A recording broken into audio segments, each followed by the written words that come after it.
नेपालको इतिहासमा प्रचलनमा रहेका विभिन्न मुद्राहरूको विषयमा जानकारी गराउने क्रममा आज नेपालका निर्माता, एकीकरणकर्ता पृथ्वीनारायण शाहबाट मुद्रित मुद्राहरूको विषयमा जानकारी प्रस्तुत गर्न गइरहेको छु। यिनले आफ्नो शासनकालमा विभिन्न प्रकारका मुद्राहरू प्रचलनमा ल्याएको पाइन्छ। मोहर मुद्रा, सुकी मोहरको मुद्रा, डबल मोहरको मुद्रा, सुनको मुद्रा, पातलो सुनको सुक्का मोहर, सुनको आनी, 2 तोले असर्फी पनि यिनले प्रचलनमा ल्याएको पाइन्छ। तर यी मुद्राहरू पाउन कठिन भएको देखिन्छ। सर्वप्रथम त यिनले प्रकाशनमा ल्याएको मोहर मुद्राको विषयमा जानकारी प्रस्तुत गर्न चाहन्छु। र अंशुवर्मा र पृथ्वीनारायण शाहले आफ्नो राज्यकालमा मुद्रा सर्वप्रथम त उनले नुवाकोटबाट राज्य गर्दाखेरि 1676 मा निकालेको देखिन्छ। तर नेपालको एकीकरण पश्चात 1692 बाट मात्रै उनले एकीकृत नेपालबाट मुद्रा प्रकाशन गरेको पाइन्छ। यिनले प्रकाशनमा ल्याएको पहिलो किसिमको मोहर मुद्रा। यस मुद्राको अघिल्तिरको भागमा एउटा सानो गोलो घेरा छ। यसमा त्रिशूल चिन्ह कुँदिएको छ। त्रिशूललाई चतुष्कोणले घेरेको अवस्था छ र यो चतुष्कोणलाई स्वस्तिक चित्रको 4 हातले विभाजन गरेको देखिन्छ। यसमा सिलसिला मिल्दो अक्षरमा 4 हरफमा श्री श्री पृथ्वीनारायण शाहदेव कुँदिएको छ। यस चतुष्कोणको शिरमा चारैतिर 2-2 वटा नेत्राकार घेराहरू दोहोरो धर्कामा कोरिएको छ र पछिल्लो भागमा 2 वटा गोल घेराहरू बनाइएको छ। सबभन्दा पछिल्लो घेरा गोलाकार बिन्दुहरूले बनेको छ। यी नेत्राकार घेराहरूमा शिरमा बायाँतिर चन्द्रमा र दायाँतिर सूर्यका चित्रहरू कुँदिएको छ। यसको मुनिपट्टि सूर्य र चन्द्रमाको मुनिपट्टि एक भागमा 16 र अर्को भागमा 92 अंकित गरिएको छ।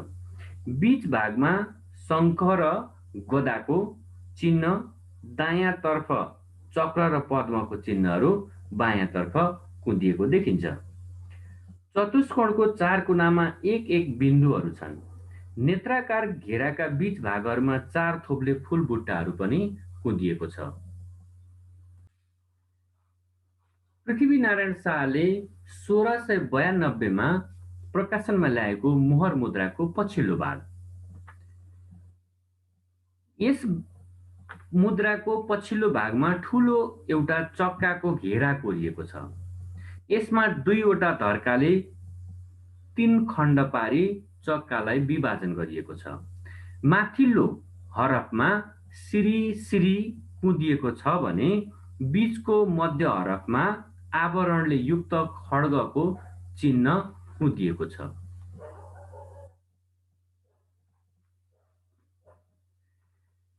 खड्गको बायाँतिर भ, दायाँतिर वा लेखिएको छ। तल्लो हरफमा 3-3 थोप्ले बुट्टा दायाँ बायाँ भएको नि अक्षर कुँदिएको छ र यसरी यस मुद्राको पछिल्लो भागमा श्री श्री भ वा नि कुँदिएको पाइन्छ। यसरी यस चक्कालाई अष्टदलले कमलपाते बुट्टाहरूले घेरिएको पाइन्छ। हरेक सानो सानो घेराभित्र एक एक अक्षर अङ्कित छन्। श्री श्री गोरखनाथ कुँदिएको छ। कमलपाते दुई घेराका भागलाई मुनतिर एक बिन्दु भएको चुच्चे धर्काहरूले जोडेका छन् र यसलाई साधारण गोल घेरा र बिन्दुले बनेको घेराले घेरेको छ।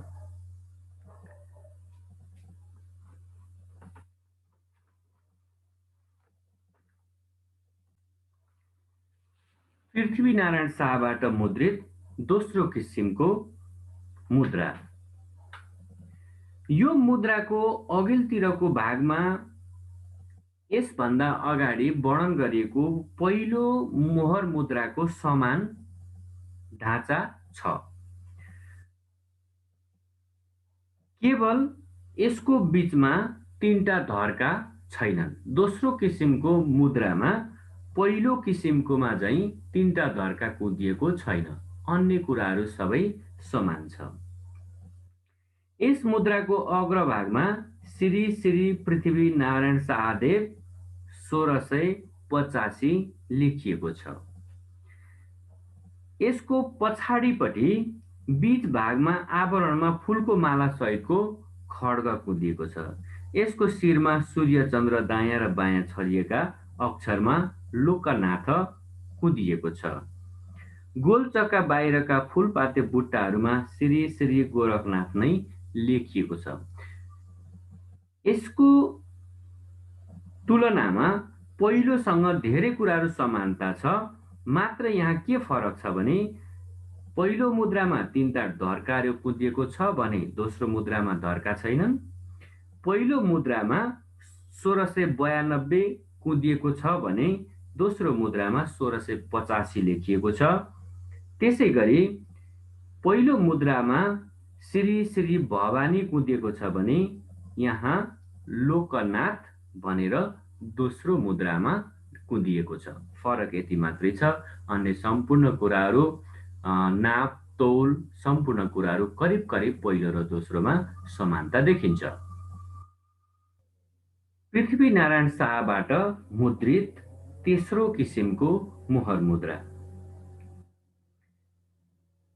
तेस्रो किसिमको मोहर मुद्रामा अगाडिपट्टिको भागमा भूपतिन्द्र मल्लले र रणजित मल्लले भक्तपुरमा मुद्रण गरेको मुद्रा समान देखिन्छ।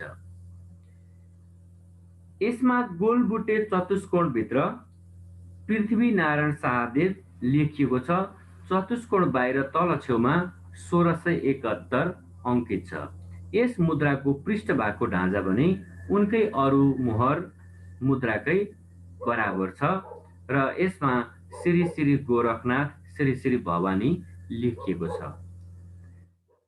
पहिलो दोस्रो र तेस्रोमा भिन्नता षष्कोण छ।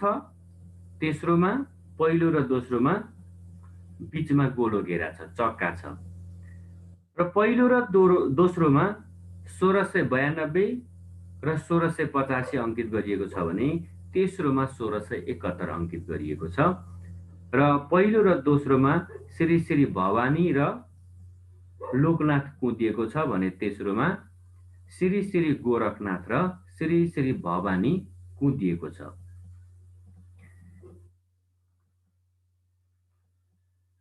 यसै गरी पृथ्वीनारायण शाहले दाम मुद्रा पनि प्रचलनमा ल्याएको पाइन्छ र यो दाममा चाहिँ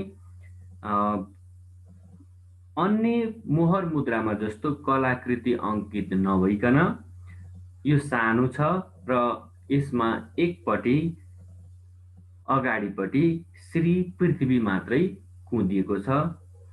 यस दाम मुद्रामा सम्वत पनि अङ्कित गरिएको छैन र पुरा नाम पनि अङ्कित गरिएको छैन। त्यसै गरी कुनै पनि चिन्हहरू अङ्कित गरिएको पाइँदैन। त्यसै गरी पृथ्वीनारायण शाहले निकालेका सुनका मुद्राहरू सुनको मोहर, सुक्का मोहर, सुनको आनी, दुईतले असर्फीहरू अप्राप्त हुन गएको कारणले यहाँ प्रस्तुत गर्न सकिएन।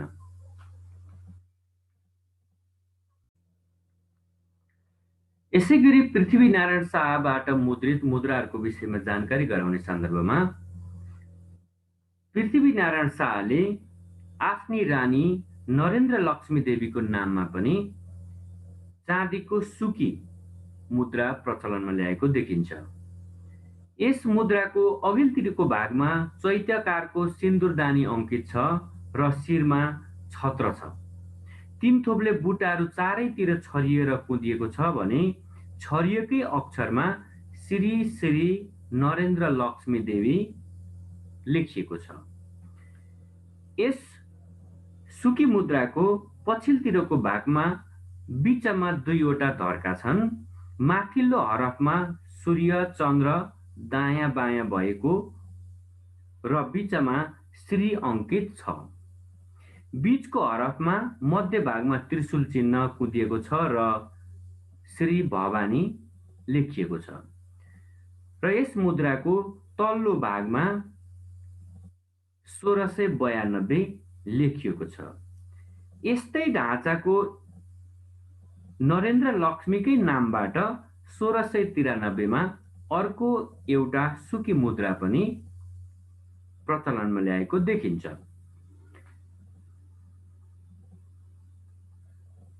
त्यसैगरी अर्को एक मुद्रा पनि प्रचलनमा आएको पाइन्छ। यसमा चाहिँ साल सम्वत उल्लेख गरिएको छैन, जसमा श्री नरेन्द्र लक्ष्मी देवी र श्री दुर्गा सहाय श्री मच्छेन्द्र अङ्कित गरिएको छ र यो तेस्रो किसिमको सुकीमा चाहिँ राजाको नाम, यसैगरी सम्वत र अन्य बुट्टाहरू कुदिएको पाइँदैन। यो एकदम सरल छ सुकी मुद्रामा, चाँदीको सुकी मुद्रामा।